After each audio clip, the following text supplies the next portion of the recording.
The alien queen's guards abandoned her. Only a lone human warrior stayed to shield her. Beginning, the shattered palace. The smoke of war hung over the obsidian spires of Velara, the capital of the Zarthan Dominion. The palace of Queen Seralith, once a symbol of unshakable power, now trembled under the assault of the enemy fleet. The walls cracked as energy blasts rattled the foundation. Shards of crystal rained down from the vaulted ceiling, scattering across the polished floor. Queen Seralith stood tall despite the chaos. Her long crown of ivory horns shimmered faintly with the embedded jewels of her lineage, her robe torn from the shock waves of battle. Around her, armored guards of the royal phalanx raised their spears of searing plasma, forming a protective ring. But when the great doors burst open, revealing the monstrous silhouette of the Rither war machines, the resolve of those guards shattered. The enemy's mechanical hounds, powered by living cores harvested from enslaved species, stormed forward with an ear-splitting roar. The guards wavered. Some turned, muttering excuses. Others dropped their weapons outright, their reptilian eyes wide with terror. The phalanx, the pride of Zarthan honor, collapsed into cowardice. One by one, they fled, leaving Seralith surrounded by the encroaching death machines. And yet, someone remained. A figure smaller than any of the alien guards. His armor was not plated with shimmering crystal or reinforced with psionic wards. It was standard-issue Terran combat steel, dented and scratched, worn from campaigns fought across forgotten asteroid fields. Corporal Daniel Reeve, a human soldier stranded in an alien war not of his making, stepped forward. His pulse rifle hummed to life. "Your Majesty," he said, his voice steady despite the quake of the palace around them. "If it's just us, then I'll hold the line." The Queen's emerald eyes widened, disbelief etched into her regal features. A human, one of the species regarded as fragile, barely beyond primitive, stood where her own elite warriors had abandoned her. The Rither hounds leapt, and Daniel fired. Middle, the shield, and the crown. The first hound exploded under Daniel's burst, its living core shrieking as it burned out. He pivoted, rolling beneath the swipe of another, driving his combat knife between its plating.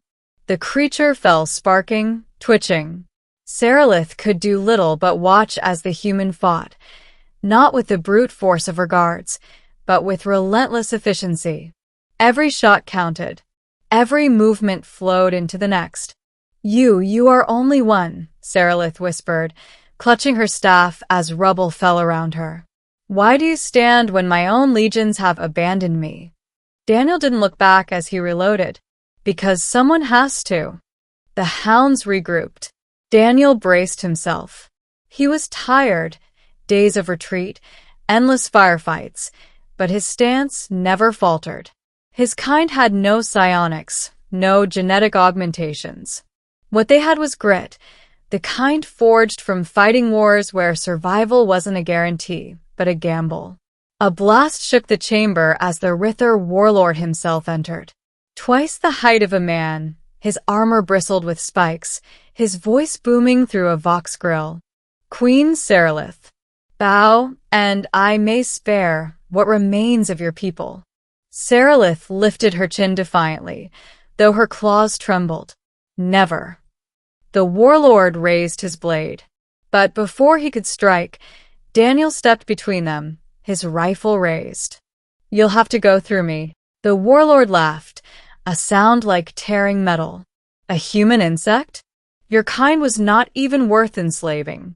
You break too easily." Daniel smirked despite the sweat dripping down his brow. "Maybe you've been fighting the wrong humans." The clash was brutal. Daniel dodged blow after blow, his rifle knocked aside, his knife flashing in desperate arcs.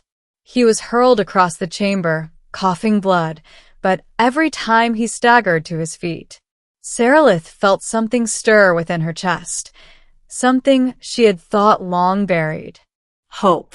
She extended her staff, channeling the last reserves of her psionic energy into Daniel. A faint glow wrapped his battered form, mending wounds, sharpening reflexes. Daniel glanced back at her, startled. She only nodded. Then let us fight, she said softly. Together. The turning tide. With the Queen's power bolstering him, Daniel launched forward. His knife found the gaps in the warlord's armor, sparks flying as he carved into the machine-flesh hybrid. The warlord roared, slamming him into the wall, but Daniel held firm, refusing to let go. Sarilith unleashed psychic blasts that rattled the chamber, tearing apart the remaining hounds. The palace quaked as energy built within her, centuries of restrained power unleashed for the first time in generations. But the strain was immense. She stumbled, falling to her knees. The warlord broke Daniel's grip and raised his blade high, ready to strike her down. And in that moment, Daniel moved faster than thought. He hurled himself between them, catching the descending blade with both hands.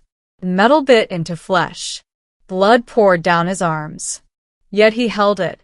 The warlord snarled, pressing harder.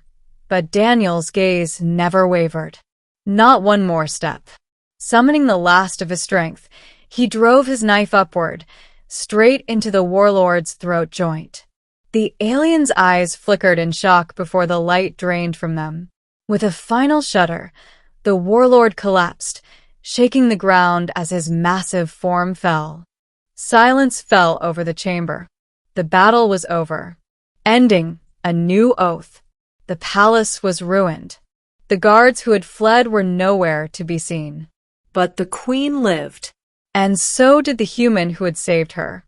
Daniel staggered, his arms bleeding, his chest heaving with exhaustion. Sarilith moved to his side, steadying him despite her own trembling. "You are extraordinary," she whispered. "Your people are underestimated, perhaps even by yourselves." Daniel chuckled weakly. "I'm just a soldier. Did what anyone should have done." But she shook her head. "No. You stood when all others fled. You shielded me not for crown or glory, but because it was right. That is a strength greater than armies." She lowered herself, bowing her head, a gesture no alien in her dominion had ever seen from their queen. "Then hear me, Daniel Reeve. From this day forth, the crown of Zarthan owes its life to a human. You will not stand alone again." Daniel blinked, stunned. "Wait, you're bowing to me? That's not necessary." Her lips curved into the faintest smile. "It is not about necessity. It is about truth.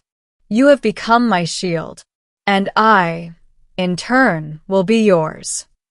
Beyond the palace walls, the people of Zarthan would whisper of what happened that day, how their queen's guards abandoned her, and how a lone human, thought weak by all, became her protector.